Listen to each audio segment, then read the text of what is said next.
Interest rate rises. The US created 187,000 new jobs in August, more than expected, raising concerns that the Fed might need to take more action to slow the economy and get inflation under control. Neela Richardson is chief economist at America's ADP Research Institute, which provides regular reports on the US labour market. I wonder if we could just start off first, Neela, with the figures and what you found from your own analysis. Good morning. Well, we saw a pretty steep slowdown in the September job gains. It was 89,000, most of those coming from the leisure and hospitality sector, which has been the stalwart of this economy. So that steep slowdown suggests that today's number may be weaker than the consensus. But I agree with you. It's a very important number for the Fed in its next rate decision. OK, so what do you expect to happen today then? Well, I think there's several features of the labor market. It's not just jobs in the United States, it's also wages. So that's going to be a really important indicator.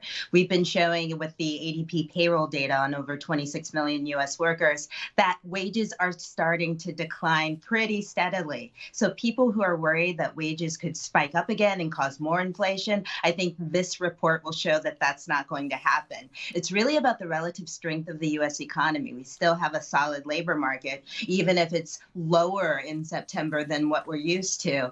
It's probably more in line with historical trends, just like interest rates are right now. OK, and in terms of the interest rate rises, what sort of impact have they had on the US economy? You know, they're starting to seep in. We expect that the U.S. economy will slow down. Remember, this is an economy that has had rock bottom interest rates for the better part of a decade, along with a lot of fiscal spending directly to households and businesses. So it's an economy that is going to lose its training wheels. It's going to have to stand up right, and it might wobble a little bit. So the U.S. economy is going to have to, I think, get used to higher for longer interest rates. Now, whether it's a smidgen more, if the Fed raises rates a couple more times or one time, or if it just stays higher longer, it's a very different environment than the U.S. economy faced even a few years ago. OK, Neela Richardson, thank you very much indeed. Chief economist at America's ADP Research Institute. Thank you.